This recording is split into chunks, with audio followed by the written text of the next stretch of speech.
أعوذ بالله من الشيطان الرجيم بسم الله الرحمن الرحيم فلولا نفر من كل فرقة منهم طائفة ليتفقهوا في الدين وقال النبي صلى الله عليه وسلم لو كان الدين عند الثريا لتناوله رجال من الفارس صدق الله العظيم وصدق رسوله النبي الكريم. قابل احترام مہمانان خصوصی، تمام ذی صلاحیت اساتذہ کرام اور میرے ہر دل عزیز ہم مکتب ساتھیوں اور معزز سامعین نظام، آج کی اس سدا بہار و پروقار محفل میں چند دلہائے سخن آپ کے سامنے مہکانے کی سعادت حاصل کر رہا ہوں، اور جس موضوع سے اپنے دامن تکلم کو آراستہ کرنا چاہوں گا وہ مناقب ابو حنیفہ ہے۔ گلشن اسلام کے پروانوں، خلاق عالم کا احسان عظیم ہے کہ اس نے دین متین کی دولت سے انسانیت کو نوازا ہے۔ اس گلشن اسلام کی آبیاری میں امت محمدیہ علی صاحبہ الصلاۃ والسلام کی مایا اور گراں قدر شخصیات نے اپنے عرقوں کی ندیاں بہائی ہیں، اور آقائے دو جہاں صلی اللہ علیہ وسلم کے دور حمیت میں الیوم اکملت لکم دینکم کا یہ پیغام رحمت اس دین کی تکمیل کو دنیا کے سامنے آیا کرتا ہے،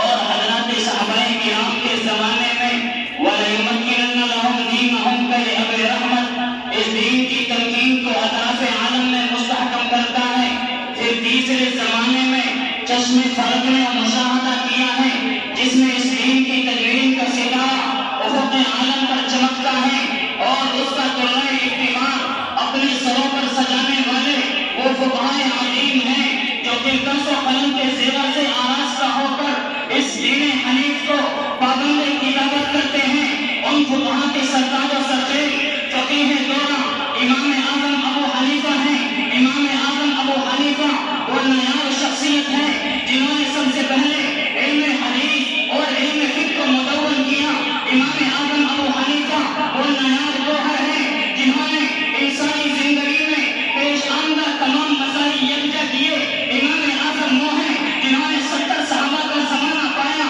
امام اعظم وہ ہیں جنہوں نے 40 سال تک عشاء کے وضو سے فجر کی نماز پڑھی۔ امام اعظم وہ ہیں جنہوں نے رمضان المبارک کے مہینے میں 7 قرآن ختم فرمائے تھے۔ امام اعظم وہ ہیں جنہوں نے بیت اللہ شریف میں 1 رکعت میں مکمل قرآن کریم کی تلاوت فرمائی تھی۔ امام اعظم وہ ہیں جنہوں نے خواب میں 100 مرتبہ اللہ کا دیدار کیا تھا۔ امام اعظم وہ ہیں کہ جن کے سنہرے کارہائے نمایاں کو علامہ جلال الدین سیوطی تحریر فرماتے ہیں کہ امام اعظم وہ ہستی ہے کہ جس نے سب سے پہلے علم فقہ کو مدون کیا ہے۔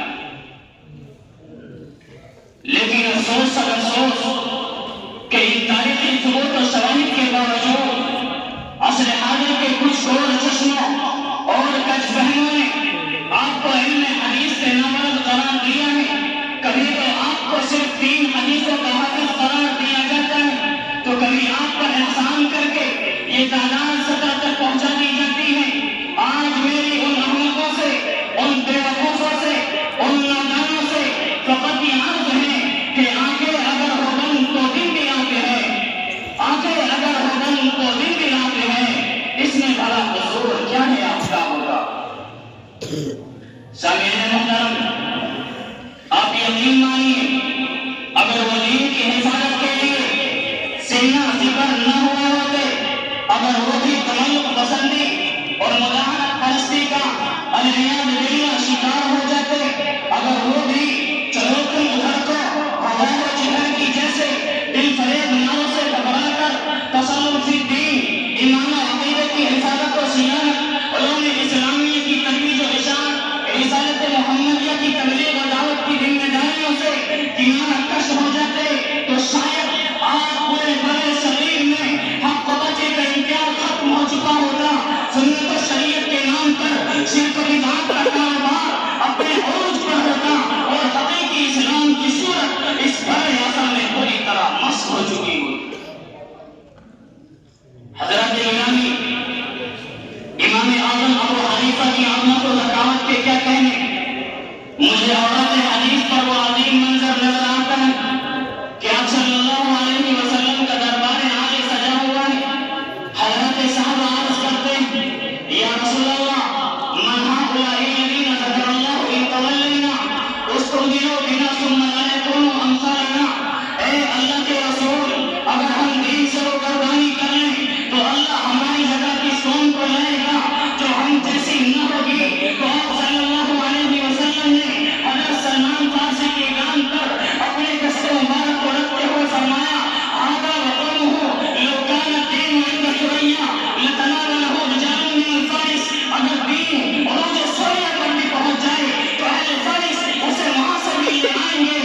حامد محترم،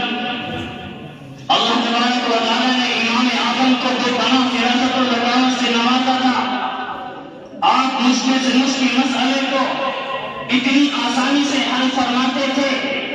کہ بڑے بڑے علم و فن کے تاجدار بھی حیران و شکر رہ جایا کرتے تھے۔